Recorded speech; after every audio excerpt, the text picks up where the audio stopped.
unlocking your world of creativity with best-selling author and brand innovator, Mark Stinson.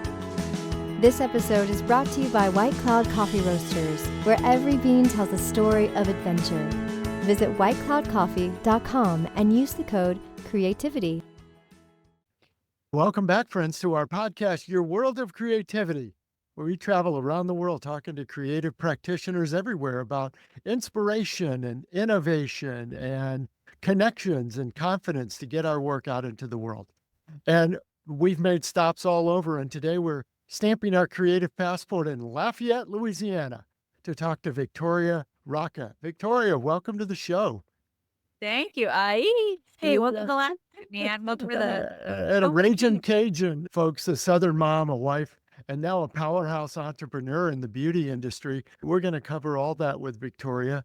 We'll talk about her Microblading Institute and BrowSister manufacturing of permanent makeup products, and just how she's built the business and scaled it. And again, all from a humble place of Lafayette, Louisiana. But it's great to have you, Victoria. Maybe we just start with how you built not one, but two, but it just keeps mushrooming on itself. What inspired you to enter this space to begin with? I feel like I've, told this story to every student I've ever had because they really relate. But I started off, I went to UL here in town. I got a degree and I was working in that field. And when it came time for my husband and I to have children, it was made very apparent to me that I wasn't going to be able to be the kind of mom that I wanted to be and work on somebody else's time schedule, especially the job that I had at the time. I actually went through a miscarriage, which we knew was coming. And still I was getting phone calls and text messages in the middle of a miscarriage. So how the heck am I going to be like can I curse on this podcast? I haven't heard anyone do it. Nope. I'm trying to keep an Apple clean rating. You got it.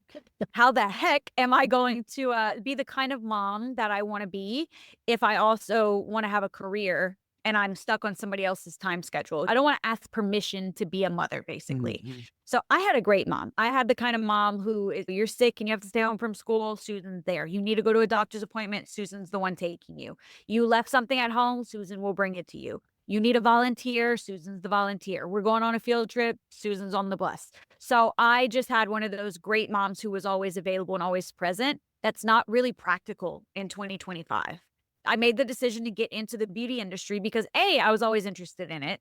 And B, there's just so much freedom because you work for yourself. If you're a hairstylist, if you're an esthetician, you set your own hours, you set your own working dates, and you decide when you stop and start work and what you charge and who you work with and what services you provide. So that was very attractive to someone who's saying, how do I work sometimes and mom real hard other times?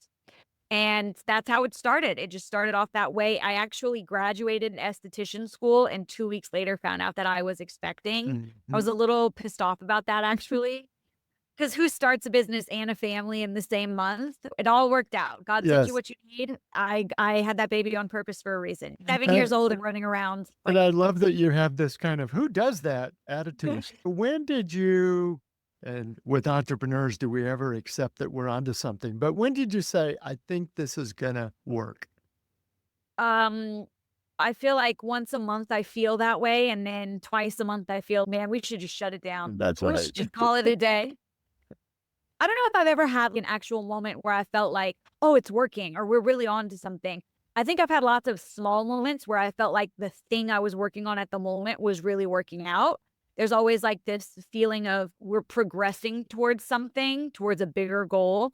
But I don't know that I've ever sat down and said, wow, we've really done something. And I always say we because, listen, everyone says, every woman asks me, how do you have family and do it really well? And businesses, multiple businesses, and do it really well? And the answer is I don't. I have a wonderful partner in my husband. Some people say that marriage is the hardest thing you can do because you have to choose each other every day. You have to fight for your marriage every day, and you make concessions a lot of the times. And I don't find that at all. Marriage is the easiest thing I ever did. My husband makes my life so much easier. My life would be so much harder without my husband. I don't care if I get weekends off as a mom. If we get a divorce, my life would luck without my husband. So he literally built my business for me physically. It took 6 months off work and he and his brother built my shop for me. There's nothing my husband doesn't do for me. So when I say we, that's who I'm talking about. We are very much a team, even though he doesn't want to meet anyone or speak to anyone or ever set foot in the building while people are present. Yes, It's a big part of the it's business. still the team. I Yeah. love that.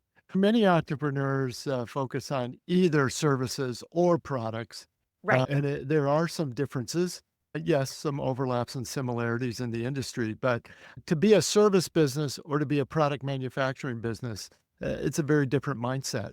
But you've somehow not only balanced, but maybe mastered both of those. How did you really decide or progress from one to the next? Mastery is a very generous word. I don't know if that really, some days this business wins, some days this business wins. It's whichever child needs my attention the most. But I got into manufacturing because I started off as a practitioner, right? So I'm working with my own hands. I'm actually providing the service. And then there were other people who wanted to learn the service. So I started teaching. I opened up my trade school and I started actually teaching people how to provide the service themselves.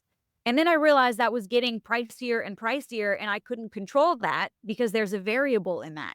The student kits, the products that I'm providing students with, I don't get to set the price because somebody else owns and manufactures them, and I'm just at the mercy of the market price.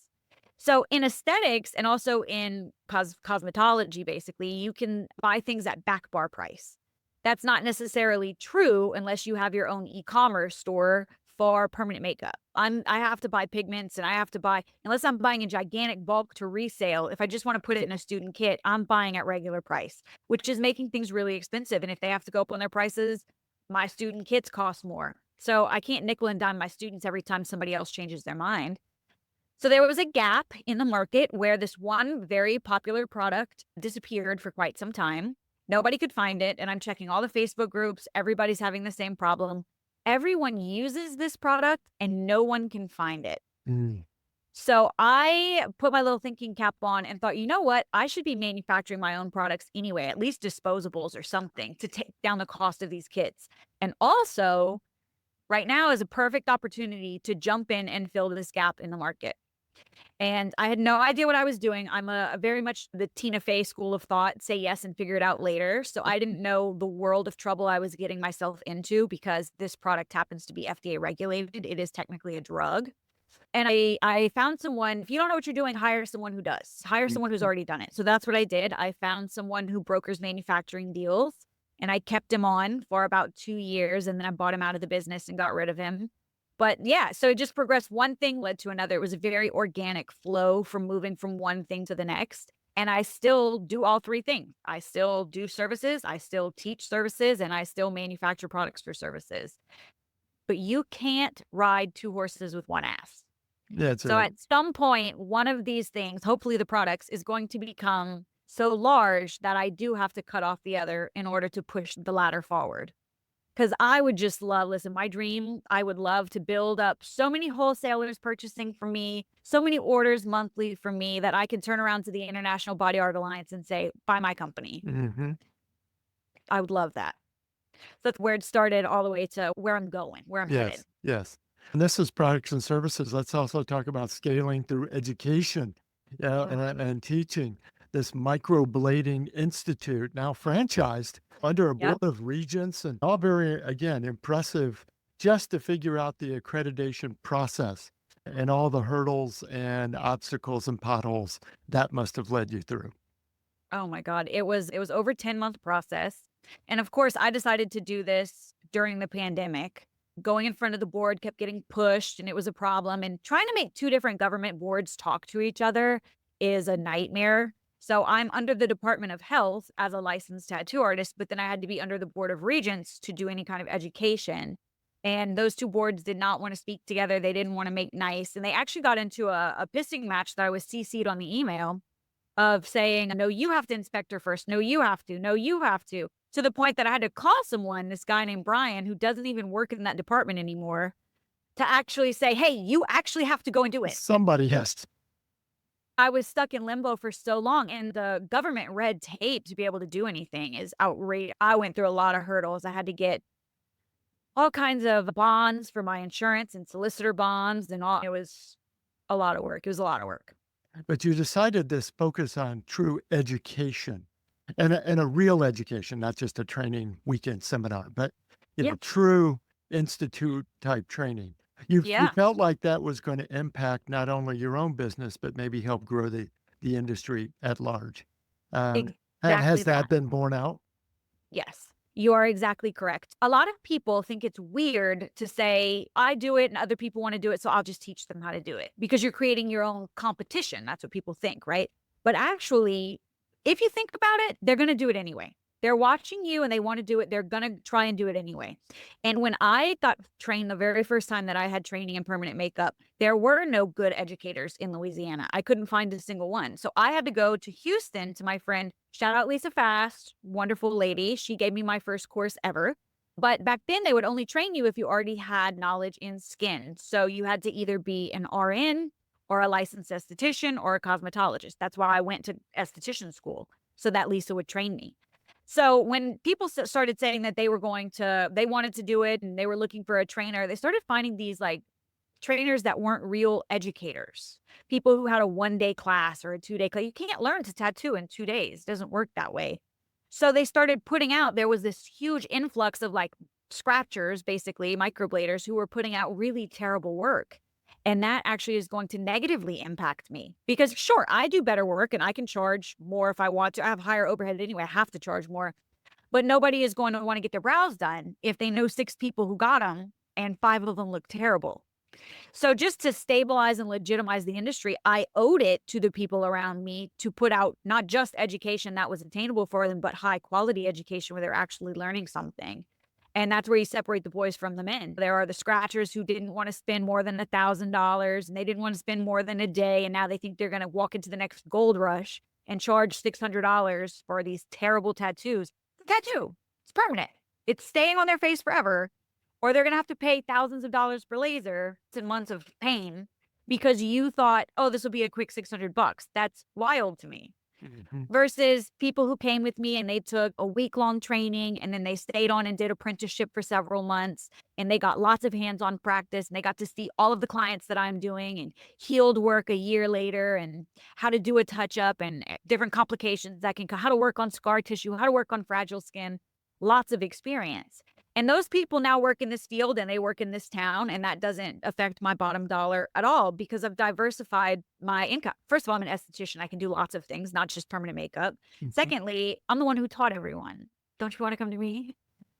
And also, I have other businesses, so my time's a little spoken for. I can't just sit down and look, it's noon on a Tuesday. Right. So I'm sitting here with you. I can't just be taking 15 clients a day every day for the rest of my life.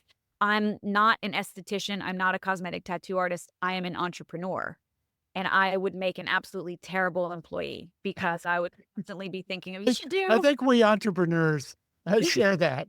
Once you've been your own boss, it makes you a terrible employee. And it's hard to turn it off. You Right. have these ideas because for whatever reason, it's just innately in you. I have always been this way. When I was in the first grade, we added on to my parents' like carport area. They added on a little shed for my dad to keep tools in. And as they were building it, I took this little like 2x4 and I hammered roofing nails into it and I painted it. And I made my teacher buy it. I told her it was a coat rack that I had made just for her and she needed to give me 50 cents for it. Love that. It's just always been that way. So you can't turn it off. I would make a terrible employee. Someone would absolutely hate to have me on the payroll. There's 2 questions that you've prompted. And the first is on pricing. And people are what? Shy, timid. Oh, I don't want to charge too much. Oh, there's always somebody cheaper. And I Yeah. think of all these cartoons and memes that are out there that, somebody else could have drawn the Mona Lisa cheaper. Somebody else could have done this sculpture cheaper. Price is never the decision. Price, it's not about price. It's never about price. By the way, let me ask you really quickly before I get into that. Have you ever seen the Mona Lisa in person? Yes. Yes. It's an 8x11. I It's feel like people pretty don't know darn that. small. It's an 8 There's, by 11. there's a Someone lot of printed that. situations like that. This is it, really? Yeah, the legend much bigger than the picture. I saw the But last year. I saw the Screamer. yeah, in, is that in small Oslo. also? It's relatively small, and it's in a 5x5 room in the dark. Yeah, that's another thing. In a large room, but it's Right. far away from you. It's behind glass, and you're behind ropes, like they're like 20 feet away, maybe. Right.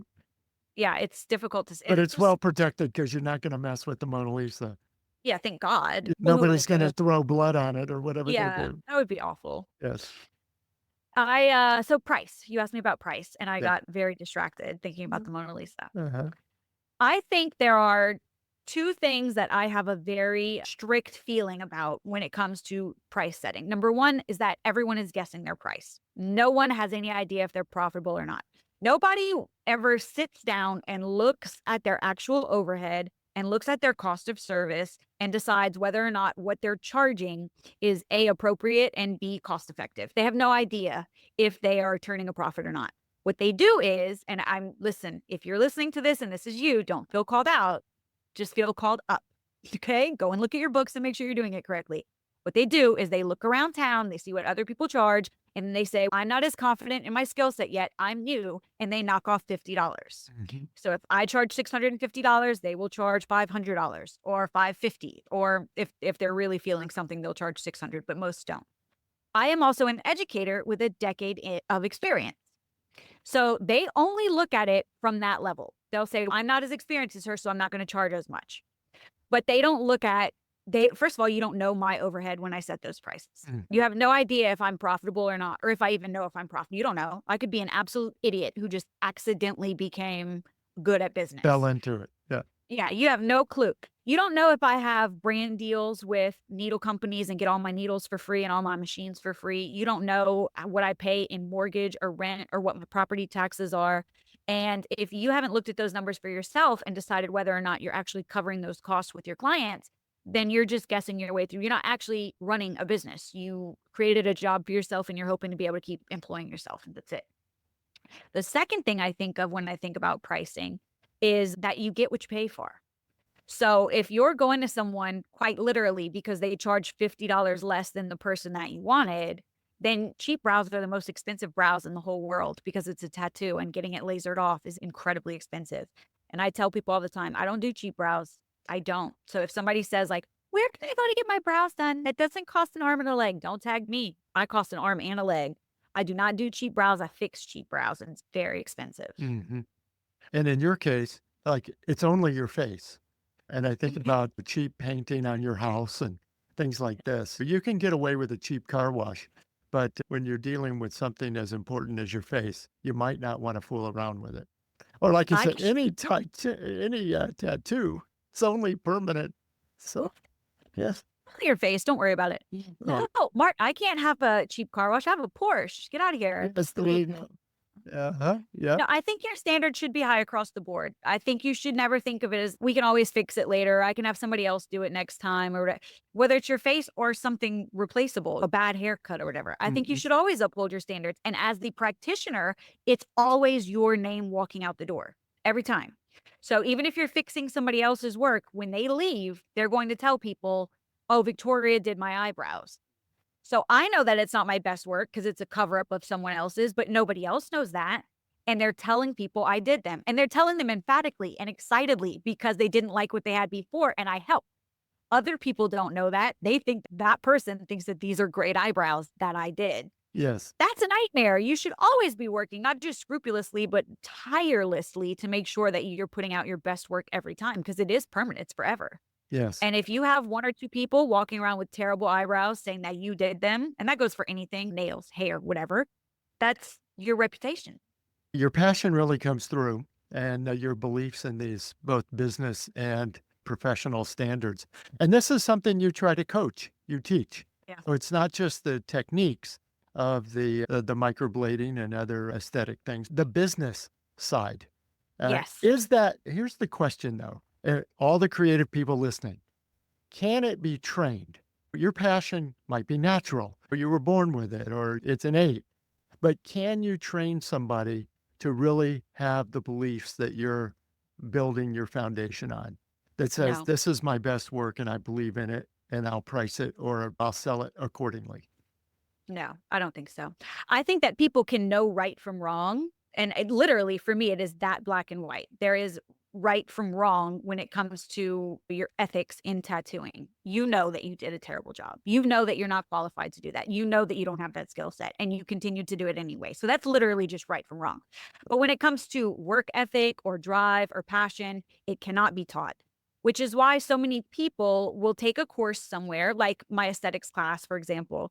There were 13 people or 14 people who started that class, and maybe 12 of us graduated, and maybe 3 of us work in the field, because you don't know that you don't love it until you get into the field and start trying it out. And if you don't have a passion for it, eventually your drive will die out. And when it comes to the trades like this, like where you own your own business, you have to actually be really driven, because you have to do everything at your business. It's not just a job.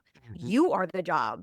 So if you're not out there knocking on doors, begging people basically to build up your clientele in the first couple of years, if you don't have that drive and that passion, you're never going to build the clientele to begin with. You're never going to prove yourself to anyone, so your business will die out. When I take on students to coach for beauty businesses, because I'm actually stepping a little bit away from the classroom and doing more business coaching now, because I'm not training around multiple states. When I'm doing permanent makeup training, I'm doing them where I live in Lafayette. So I've trained a great many people here, and I'm sure there are still people out there who want to be trained, but it's not my focus at the moment. I feel like I've put out some really great artists over the last 5 years, let them go forward and pass the torch. I'm now showing people how to make profitable beauty businesses, not just in permanent makeup, but aesthetics, cosmetics, whatever it could be. And a lot of people want to get into manufacturing and don't know what they're doing either. So that's more of a case-by-case, one-on-one coaching basis. But the vast majority of people who come to me for coaching say, I don't know how to get clients. That's problem number one, because I could have taught you the best technique and skill set in the world. But if you don't know how to get clients, if you don't know how that you're pricing, then you're already set up for failure. So I realized actually I was missing half the equation in helping people. Interesting. And you call this revenue growth systems. So you've systematized revenue growth. So if somebody just says, how do you get clients? You don't say, oh, you need to beat the bushes, or you need to get the word out, or what do you, I guess I look at it as, how have you tried to systematize revenue growth so that it can be taught? That's a really good question. So it's not necessarily that I have multiple systems that like you could, like a software that you could download and put on your company, your computer. Right. It's instead a system that I walk beginner business owners through. And I say beginner a little trepidatiously, because you might have been in business for 2 or 3 years already, but you're still in the beginning stage. So this is for anyone who hasn't yet started growing or scaling their business. Those are the number one clients that I get for coaching. And it's almost unfair to charge them for coaching, because it's so repetitious. I'm giving the exact same steps over and over again, which is how you build a system anyway. One of my favorite books in the planet is by John Worillo. It's called Built to Sell. And that's exactly what he talks about, is building a system in your business that doesn't require your face, your voice, or your hands, so that you can sell it one day and retire, right? Nobody knows how to do that in the beauty industry. They're all browsed by Brittany. You can't sell browsed by Brittany, because you are Brittany, and you can't sell people.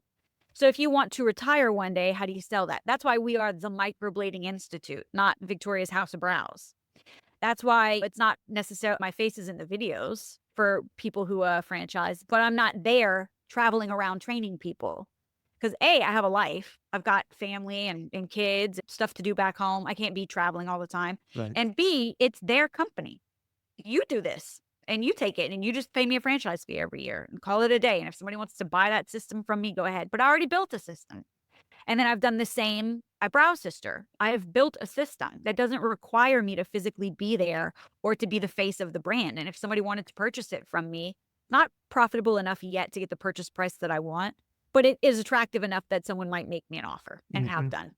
So I know that I can make these systems. So it makes sense for someone to say, hey, coach, you know how to do this? I want to learn how to do this. Show me how to do it. But when I'm giving the same advice over and over and over and over and over, that becomes a system already. I know exactly what pathway I'm going to take this new student down, because they have the same goals as everybody else. It's not fair for me to charge them for coaching, because I know that they are currently not profitable. And coaching means my time, which is expensive. Yes. So I'm going to charge you $4, $5, $6,000 to spend 30 minutes a week with me for 12 weeks. That's a big ask for somebody who's not yet profitable. And remember, if you don't already have drive and passion, I can't put it in you. That's right. So I can't even guarantee I can guarantee if you do the things I tell you to, you'll be profitable. But I can't guarantee that you're up for the task. That's really up to you, which is also why coaching costs money, because you have to have skin in the game. So instead, I broke that off and I said, I'm just going to do one-on-one customized coaching for big projects. People who want to build their own manufacturing or e-commerce store or have their own, something very customized to that person and their brand. And for all the other ones who just say, I don't know how to build a business. I don't know how to build clientele. I don't know how to know if I'm profitable. I don't know how to do I need an LLC? I don't know these things. I systematized it. This is where you start on day one, all the way through. Now you have leads, and this is how to retarget them and get them back through the building. It is my life's work. I sat down. I spent the entire summer. I had to sit down a little bit. I had shingles last year, so I had to sit down for a while. You sit a creative down too long, we start creating new businesses. So Yes. I wrote it all down. And every time I thought of something new, I would see where it fit in on the timeline of things to do from day one until you can call yourself not a beginning business anymore. And I videoed it and I hired some editors to help me make it really nice. And I sell it for a couple $100s instead of for thousands and thousands of dollars. And you can keep it for the rest of your life if you want to. I don't care. Or I guess as long as I have the hosting site. Sure. And it does really well. It helps people so much. I get feedback and there's a community support chat where you can basically talk to me every day and ask questions or brag about things that you've accomplished. But every day someone's telling me this was really informative. Nobody told me all this stuff. Nobody told me that. So I brag about it, and I do call it a system because to me it is a system. You start here and you end here, and it's replicable. You do it over and over again. But it really doesn't require that much from me anymore because I put everything that I know into this course, everything that I've told 400 students already into this course that somebody could just binge like Netflix if they want to, instead of waiting for me to have 30 minutes next week to tell them, hey, you didn't do your homework, so we can't move forward. Yeah. Yeah. Let it be self-directed.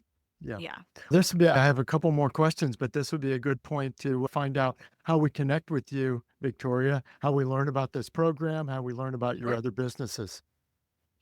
So you can meet me over on Instagram. My DMs are always open at victoria.glam, or you can just go and check out the course yourself at victoriaglam.com. Okay. And we'll put those links in the show notes so that everyone can find them.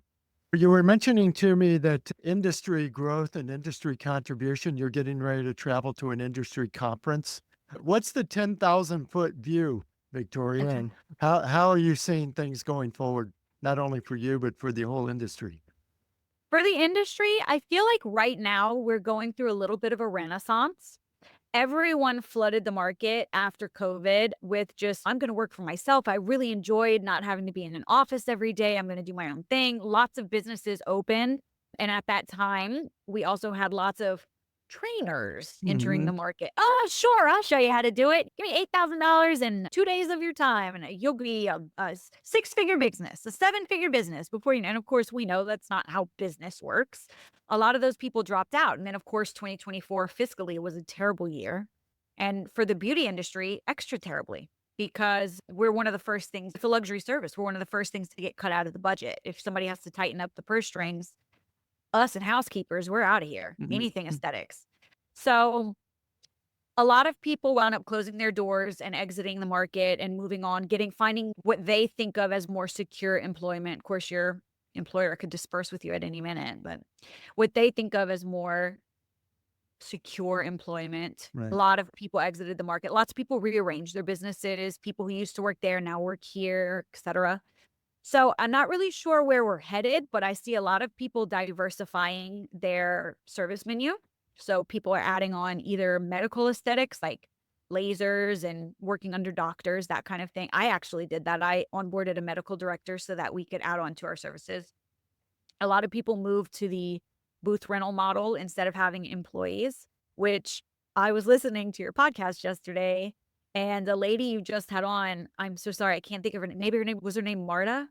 Yes, Marta. Yeah, she was talking about exactly that. She was talking about like the hidden expenses people don't think of, and they become, oh, I'll deal with it later. They become very heavy expenses on your business, such as payroll. Like she was saying, you should fire faster. Right. And people say, oh, I'm going to work on it. I'm going to try and keep them on. And that's actually one of the biggest, that and inventory are your two biggest enemies. So I had both, and I wound up restructuring in that way. I see a lot of people restructuring, a lot of people refocusing. Where is it going to be a year from now? I don't know, because there's so much uncertainty right now with what's going to happen in the economy worldwide, even. Right. I say I was lucky. I know that it isn't luck. It was hard work and it was forethought, but lucky is just the way that people, it's a layman's term almost. It is. I was so lucky that I had already diversified and had income from multiple markets. So I sell BrowSister in the US, sure. I also sell in Canada. I sell in the UK. I sell I have someone who sells for me in the Czech Republic and all throughout Europe. Trying to crack the Australian market, but they are a little tight with their regulations for numbing, which is my main product. Lidocaine, they're not into it. Mhm. Yeah, luckily for me, if personal services go down, I just lean into products. And if products are not selling very well in the States because locally economies are suppressed, people aren't buying services, that's okay because the UK is doing all right. Or no, it's not. Or Canada is doing okay. Or so it's nice to be able to, and coaching is the same. I've coached people in the UK, I've coached people in Europe, I've coached people in Canada. Again, Australia is a little hard because when it's midnight, it's 12 a.m. here and vice versa. So it's difficult to be on the same Right. wavelength with that. But it's nice to have diversified in that way. I see global brands popping up more and more, people who were really successful locally and then in the US, so in their local area and then grew to the US. Now they want to be in other countries as well. And that's where all of these conferences come into play. Conferences are where business happens. Business doesn't happen in the DN like it did in 2019 or 2020. If you're not in the room meeting people and experiencing someone's actual personality and having a glass of wine with them between Mhm. conference whatevers, you're not going to be part of the deal. And that sounds really snobby, but it is true. I've watched it. I've been to a lot of conferences, and it's not necessarily, oh, I heard you speak at this conference, so I want to hire you as my coach. A lot of times it's someone who just got off stage talking to someone who's about to go on stage saying, we should have lunch, we should talk. And then before you know it, there's a new product, or they want to carry your product line, or there's a new project that they're going to work on together. And then they combine their own audiences. She might have 60,000 people who follow her, and you might have 30,000 people. And now you guys have a team of 90,000 people primed and ready to buy a product or a project from you. So that's really why conferences are desirable to the people who work the conference. That's so good. Attendees, Being in the room together. yeah. Attendees, I totally get it. You want to see things, you want to learn things, you want to meet people, and that's really good. But the people who are on stage are there because they want to hobnob with each other and figure out, okay, what deals am I doing this year? You plan your whole year throughout the conference season. That's so good. Good insight. Victoria Racca has been my guest. Victoria, I cannot thank you enough for all the journey, the process, the system, the insights, but most of all, the passion. You're inspiring. Thank you. It's nice to hear it called passion instead of just hearing that I'm bossy or overbearing. I already read the book. I don't call people bossy. There it is. There it There is. you go. And listeners, check out all Victoria's multiple businesses and coaching and opportunities for training, but mainly take advantage of this idea that she's sharing about growth. And if there's one takeaway, maybe it's because it's the last thing you said, but being in the room to meet the other people who you can collaborate with and combine ideas, combine audiences, combine reach. Wow, what an opportunity. Thanks for Well, thank you sharing so that. much. It's wonderful to meet somebody who's doing the same thing as me right here in Louisiana too. That's So right. through me, I didn't realize you were in Shreveport. Yes, there you go. And listeners, if you enjoyed today's episodes, do definitely subscribe and rate and review the show on your favorite podcast platform. And we'll continue bringing guests like Victoria Racca and ideas about how to get inspired and how to get your work out into the world. Because it's one thing to have the idea. Again, a takeaway today is everybody thinks they have an idea, but some people actually put the time, the grit, and the energy behind it and launch it like Victoria has. So thanks for that. Also want to thank our sponsor, White Cloud Coffee Roasters. Listeners, you can enjoy a 10% discount on your coffee order using the code CREATIVITY when you check out. It's at whitecloudcoffee.com. So thanks again for coming by. Until next time, I'm Mark Stinson. We're going to continue our around the world journeys talking to creative practitioners everywhere and unlocking your world of creativity.